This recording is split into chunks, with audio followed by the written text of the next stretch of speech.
Hello everyone, this is your revision video of geography for annual examination. Next topic is classification of industries. Industries को classify किया गया है उनके size के basis पे, जो रॉ मटेरियल्स वो लोग यूज़ करते हैं उसके बेसिस पे और उनकी ऑनरशिप के बेसिस पे. इंडस्ट्रीज़ बेस्ड ऑन साइज़ के बेसिस पे इंडस्ट्री जो होती है वो किस पर डिपेंड करती है. नंबर ऑफ़ वर्कर एम्प्लॉयड, कितने वर्कर्स वहाँ पर काम कर रहे हैं उस पर डिपेंड करती है उसकी साइज़. अगर स्मॉल स्केल इंडस्ट्री होगी, छोटी होगी तो कम लोग काम करेंगे, बड़ी होगी तो ज़्यादा लोग काम करेंगे. अमाउंट ऑफ कैपिटल इन्वेस्टेड, कितना कैपिटल उसमें इन्वेस्ट किया, मीन्स कितना पैसा उस इंडस्ट्री में लगाया है उसे सेटअप करने के लिए, उस पर भी डिपेंड करती है. और अमाउंट ऑफ प्रोडक्शन, कितना वो प्रोडक्शन कर रही है उस पर डिपेंड करता है. सो साइज़ के अकॉर्डिंग इंडस्ट्रीज़ होती है टू टाइप्स के, स्मॉल स्केल और large scale. Small scale industries जो होती है उसमें कैपिटल कम इन्वेस्ट की जाती है, लेबर भी कम होता है और जो पावर ड्राइवन मशीन होती है वो यूज़ की जाती है. Locally obtain raw material use किए जाते हैं जो कि इजीली अवेलेबल हो जाते हैं. अगर लोकल एरियाज़ में उन्हें रॉ मटेरियल मिल जाएंगे तो वो जल्दी प्रोडक्शन हो पाएगा, अच्छे से बन पाएंगे चीज़ें. जो प्रोडक्ट्स वो लोग सेल करते हैं वो लोकल में ही करते हैं या फिर आउटसाइड मार्केट में भी करते हैं ट्रेडर्स के थ्रू. मैनुअल लेबर यूज़ किया जाता है बजाय हाईली स्किल्ड लेबर के, जैसे कि हैंडलूम है, सिल्क वीविंग है, सेरामिक है, टॉयज़ है, leather goods, food stuffs, utensils, furniture, electronics etcetera. ये सारी स्मॉल स्केल इंडस्ट्रीज़ की एग्जांपल है. एक एग्जांपल है स्मॉल स्केल इंडस्ट्री का, वो है कॉटेज इंडस्ट्रीज़, जिसे हम हाउस होल्ड इंडस्ट्री भी कहते हैं, क्योंकि जो क्राफ्टमैन होते हैं और जो फैमिली मेम्बर्स होते हैं उनके वही लोग गुड्स बनाते हैं और घर पर ही बना लेते हैं. जैसे फूड स्टफ में अचार पापड़ का बिज़नेस होता है, खाखरा का बिज़नेस होता है ना, तो ये लोग घर पे ही बना लेते हो फिर उन्हें सेल करते हैं. तो बहुत ही लिटिल इन्वेस्टमेंट लगता है, लोकली रॉ मटेरियल यूज़ किए जाते हैं, सिंपल टूल्स यूज़ किए जाते हैं, लिटिल या कोई पावर भी नहीं लगती है. क्राफ्टमैन मैन्युफैक्चर प्रोडक्ट जो होते हैं वो हैंड से ही बनाए जाते हैं. सो एग्जाम्पल है कॉटन इंडस्ट्री का, जिसमें पॉटरी है, बास्केट्स हैं, कारपेट वीविंग है, डेकोरेटिव आइटम्स है, jewellery, jams, jellies, pickles etcetera. Okay. Then large scale industries, इसमें ह्यूज कैपिटल इन्वेस्ट की जाती है, थाउजेंड्स ऑफ लेबरर्स होते हैं एम्प्लॉयमेंट में और power driven heavy machinery use की जाती है. लोकल और इम्पोर्ट भी किए जाते हैं रॉ मटेरियल्स. जो फिनिश्ड प्रोडक्ट होते हैं वो डिस्ट्रीब्यूट होते हैं पूरी कंट्री में या कंट्री से बाहर भी. हाईली स्पेशलाइज्ड लेबर वर्क करते हैं, जिनके अलग अलग डिपार्टमेंट्स होते हैं, डिफरेंट ऑपरेशंस होते हैं, जो को फंक्शनल मैनेजर उसे हेड करता है. एग्जाम्पल हो गए आयरन और स्टील इंडस्ट्री है, टेक्सटाइल मिल्स हैं, हैवी मशीनरी है, automobiles, transport equipment, cement, petrochemical etcetera. ये सारे लार्ज स्केल इंडस्ट्रीज़ हैं. Then industries based on raw material, जो रॉ मटेरियल यूज़ किया जाता है उसके बेसिस पे इंडस्ट्रीज 4 टाइप की होती है: agro based, mineral based, marine based and forest based industries. Agro based industries, इसमें रॉ मटेरियल जो ऑब्टेन होते हैं वो हमें कहाँ से मिलते हैं? एग्रीकल्चर से. नाम से ही समझ में आ रहा है, एग्रो मीन्स एग्रीकल्चर से जो रॉ मटेरियल ऑब्टेन हो रहे हैं वो यूज़ किए जाते हैं, जैसे cotton, silk, jute, textiles, sugar, food processing, leather industries, dairy products. ये सारी एग्रो बेस्ड इंडस्ट्रीज़ है. मिनरल बेस्ड इंडस्ट्रीज़, जो रॉक्स और मिनरल्स होते हैं वो यूज़ किए जाते हैं एज अ रॉ मटेरियल. इसके एग्जाम्पल है iron and steel, aluminium, cement, petrochemicals etcetera. Marine based, ये भी नाम से समझ में आ रहा है, मराइन मीन्स जो रॉ मटेरियल ऑब्टेन हो रहे हैं वो हमें या तो ओशियन से, सीज से मिलेंगे या जो कि एक्वेटिक एनिमल्स होते हैं. एग्जाम्पल है fish oil, fish processing, sea foods, pearls etcetera. फिर फॉरेस्ट बेस्ड इंडस्ट्रीज़, जो रॉ मटेरियल यूज़ किए जाते हैं वो कहाँ से मिलते हैं? फॉरेस्ट से या प्लांट्स से. जैसे पेपर इंडस्ट्री है, फर्नीचर्स बनाए जाते हैं, स्पोर्ट्स गुड्स बनाए जाते हैं, फार्मास्यूटिकल्स हैं. ये सारी फॉरेस्ट बेस्ड इंडस्ट्रीज़ हैं. देन ऑनरशिप के बेसिस पे फिर इंडस्ट्रीज़ 4 टाइप की होती है: private sector, public sector, joint sector and cooperative sector. Private sector industries जो होती है वो या तो कोई इंडिविजुअल या ग्रुप ऑफ इंडिविजुअल मैनेज करते हैं, वो उनके खुद की इंडस्ट्री होती है. ये भी नाम से ही आपको समझ में आ जाएगा, प्राइवेट मतलब अपना खुद का इंडिविजुअली या कुछ इंडिविजुअल लोग मिलकर अपना ग्रुप बनाते हैं और फिर अपनी एक इंडस्ट्री सेटअप करते हैं. जैसे Tata iron and steel company है, रिलायंस इंडस्ट्रीज़ है, Aditya Birla group of industries है. नाम सारे आप लोगों ने सुन रखे हैं. तो ये प्राइवेट सेक्टर इंडस्ट्रीज़ हो गई. Public sector means government, central या स्टेट गवर्नमेंट या उनकी एजेंसीज कुछ इंडस्ट्रीज़ को खरीदती है, उन्हें मैनेज करती है. जैसे कि steel authority of India limited है, भारत हैवी इलेक्ट्रिकल्स है, दुर्गापुर स्टील प्लांट है, ये सारी सेंट्रल और स्टेट गवर्नमेंट के थ्रू मैनेज की जाती है। Then joint sector means public और प्राइवेट दोनों मिलकर जो इंडस्ट्री को रन करते हैं वो होती है joint sector. Private firms and government agencies jointly manage और on this industries. Example oil India limited, Gujarat alkalies, ये सारी जॉइंट सेक्टर इंडस्ट्रीज है। देन कोऑपरेटिव सेक्टर इंडस्ट्रीज, जो ग्रुप ऑफ पीपल होते हैं वो लोग अपने कोऑपरेटिव सोसाइटी बनाते हैं, उसे मैनेज करते हों और वो इंडस्ट्री उनकी होती है। ये जनरली प्रोड्यूसर्स होते हैं रॉ मटेरियल्स के, जैसे कि sugar mills, dairy cooperative and handloom industries etcetera.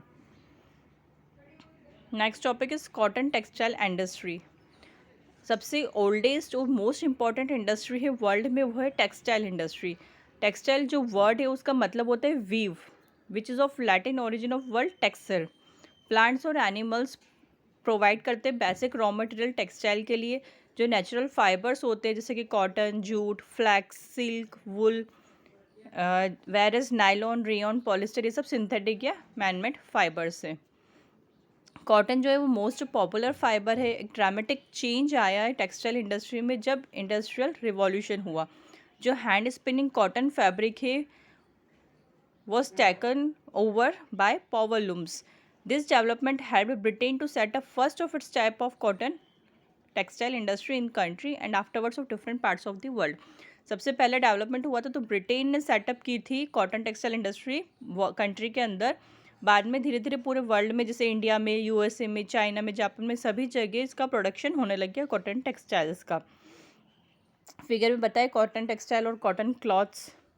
India जो है वो भी एक प्रोड्यूसिंग है कॉटन टेक्सटाइल का, जहाँ पर एक्सीलेंट क्वालिटी में प्रोडक्ट्स बनाए जाते हैं। It enjoyed a wide market for its hand spin and hand woven fabric. After being colonized by British, it could not withstand the cheap and fine quality fabric spun on mechanized machines, and soon traditional Indian handmade fabric lost its market because its production was expensive and time consuming. जब colonial time period आया तब वो लोगों ने बहुत ही cheap और fine quality fabric को spoon किया, और वो भी मैकेनाइज्ड मशीन्स से। इसलिए जल्दी ही जो ट्रेडिशनल इंडियंस थे वो लोग तो हाथ से बनाते थे, हैंडमेड फैब्रिक्स होते थे, तो उन्होंने अपना मार्केट खो दिया और उनका प्रोडक्शन एक्सपेंसिव और टाइम कंज्यूमिंग हो गया।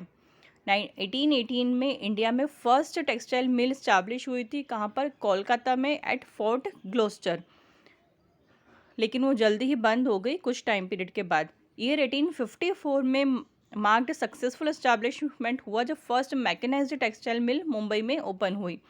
Factors that favoured this establishment were as follows. कौन से फैक्टर फेवर करते थे उस एस्टैब्लिशमेंट को? वहाँ पर रॉ मटेरियल इजीली अवेलेबल हो जाता था, वहाँ का क्लाइमेट कैसा है, वार्म है, मॉइस्ट क्लाइमेट, स्किल्ड लेबर वहाँ पर अवेलेबल थे, और जो पोर्ट था उसकी वजह से मशीन्स ईजिली इम्पोर्ट हो जाती थी। सो जो फेवरेबल ह्यूमिड क्लाइमेट था उसने इंकरेज किया टेक्सटाइल इंडस्ट्री को to flourish in states of Maharashtra and Gujarat. Today also the advancement जो है टेक्नोलॉजी के has made humidity to be made available artificially at any place. तो ह्यूमिडिटी को आर्टिफिशियली कहीं पर अवेलेबल किया जा सकता है, क्योंकि टेक्नोलॉजी बहुत ज़्यादा बढ़ गई है, तो उसका सेटअप इंडस्ट्री का किसी भी पार्ट में हो सकता है इंडिया में। सम ऑफ इम्पॉर्टेंट सेंटर्स जहाँ पर कॉटन टेक्सटाइल इंडस्ट्री सेटअप है वो है Ludhiana, Panipat, Kanpur, Kolkata, Ahmedabad, Mumbai, Chennai, Puducherry and Coimbatore. Then Ahmedabad in India, located on the bank of Sabarmati River, city of Ahmedabad had in its credit the establishment of its first mill for the state of Gujarat in year 1859. Ahmedabad कहाँ पर situated है? Sabarmati river के bank पर, और यहाँ पर first मिल establish हुई थी गुजरात की। कब? 1859 में। मुंबई जो था वो लार्जेस्ट टेक्सटाइल सिटी थी इंडिया की, उसे फॉलो किया अहमदाबाद में, और वो भी फेमस हो गई as a Manchester of India. Ahmedabad जो सिटी है उसे मैनचेस्टर ऑफ इंडिया कहा जाता है।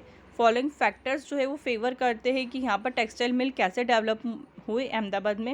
अहमदाबाद जो सिचुएटेड है वो कॉटन ग्रोइंग एरिया है, वहाँ पर इजीली अवेलेबल हो जाते हैं रॉ मटेरियल, ईजी अवेलेबिलिटी है लैंड की और फ्लैट टेरेन की, क्योंकि इस्टेब्लिशमेंट हुआ है मिल्स का।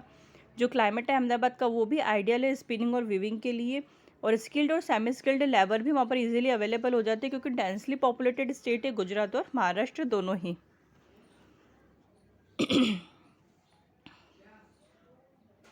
देन इंफॉर्मेशन टेक्नोलॉजी इंडस्ट्री, जो इंडस्ट्री होती है इंफॉर्मेशन टेक्नोलॉजी की, उसमें क्या होता है, प्रोसेसिंग होती है, स्टोरेज होता है और डिस्ट्रीब्यूशन होता है इन्फॉर्मेशन का अक्रॉस द ग्लोब। पूरा जो ग्लोब है हमारा, उसमें क्या प्रोसेसेस हो रही है, कहाँ पर क्या चीज़ें स्टोर है और कैसे इन्फॉर्मेशन का डिस्ट्रीब्यूशन हुआ है, वो बताया जाता है। जो चेंजिंग टाइम्स है उसके साथ technology, politics, socio economic conditions ये भी रैपिडली इंक्रीज हो रहे हैं। So IT industry across the globe.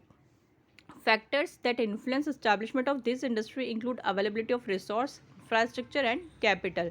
कौन से फैक्टर इन्फ्लुएंस करते हैं इंडस्ट्री को, आईटी इंडस्ट्री को?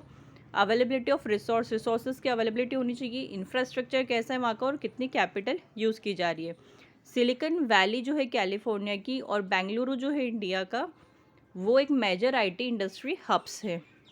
Located on Deccan Plateau, city of Bangalore is a major IT hub in India, which is also known as the name Silicon Plateau. City जो है बेंगलुरु, वो कहाँ पर सिचुएटेड है, डेक्कन प्लेट्यू के वहाँ पर। सो वो एक इम्पॉर्टेंट या मेजर आईटी हब है इंडिया का, जिसे सिलिकॉन प्लेट्यू भी कहा जाता है। यहाँ पर जो सिटी एक्सपीरियंस करती है वो क्लाइमेट माइल्ड है, पूरे ईयर माइल्ड क्लाइमेट रहता है वहाँ पर। It has experienced and skilled managerial workforce. City of Bangalore is very neat and clean with the facility of low rents.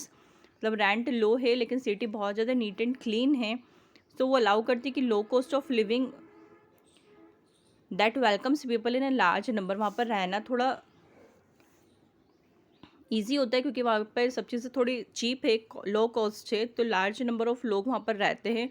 Bengaluru में लार्ज कॉन्सेंट्रेशन है आईटी कॉलेजेस का, एजुकेशनल इंस्टीट्यूशंस का।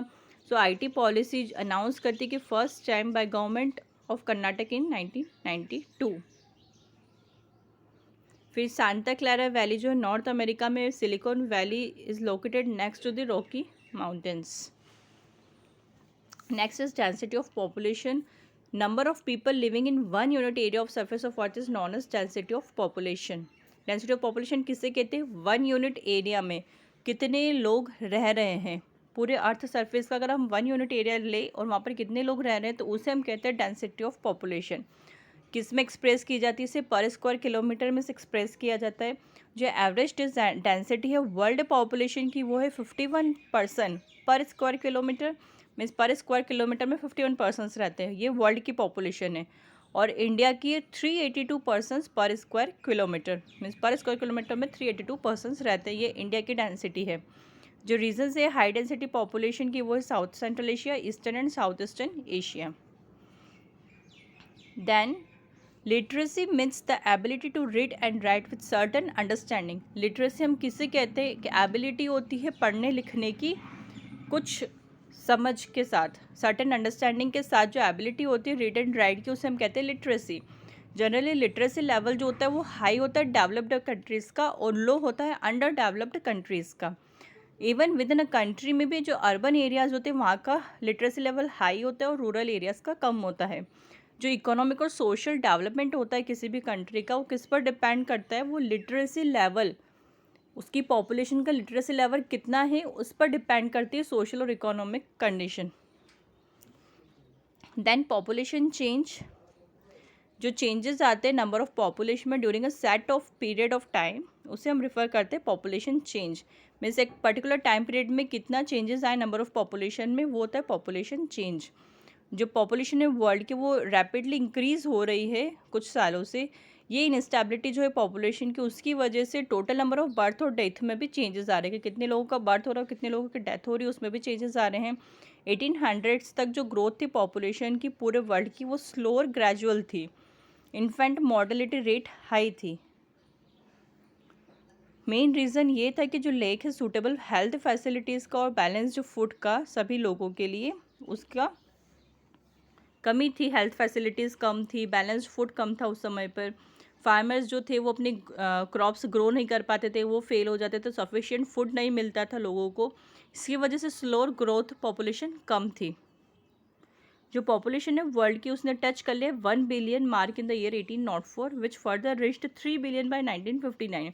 1804 तक तो 1 बिलियन पॉपुलेशन थी पूरे वर्ल्ड की, लेकिन 1959 तक 3 बिलियन हो गई। इतना जो इंक्रीज़ हुआ है इसे हम कहते हैं पॉपुलेशन एक्सप्लोजन। अचानक से एक्सप्लोज हो गई इतनी पॉपुलेशन। पॉपुलेशन ऑलमोस्ट डबल होती है हर नेक्स्ट 40 ईयर्स में, that is by 1999. This growth was result of enough food production and better medicine supplies which helped to reduce the number of death, although the number of birth was constantly high.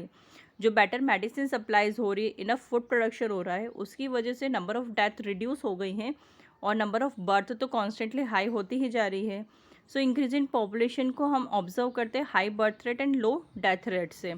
जो migration होता है लोगों का country में, उसकी वजह से भी population में add होता है. माइग्रेशन मीन्स जब लोग मूव करते हैं इनसाइड या आउटसाइड कंट्री, उसे हम कहते हैं माइग्रेशन. बर्थ रेट को कैलकुलेट किया जाता है नंबर ऑफ बर्थ पर 1000 पॉपुलेशन, और डेथ रेट को कैलकुलेट किया जाता है नंबर ऑफ डेथ पर 1000 पॉपुलेशन. जो नेचुरल ग्रोथ रेट है उसे कैलकुलेट किया जाता है bye difference between birth rate and death rate. Annual growth rate is presented in percentage में उसे रिप्रेजेंट किया जाता है. The movement of people into a country or outside, it also affects the size of its population.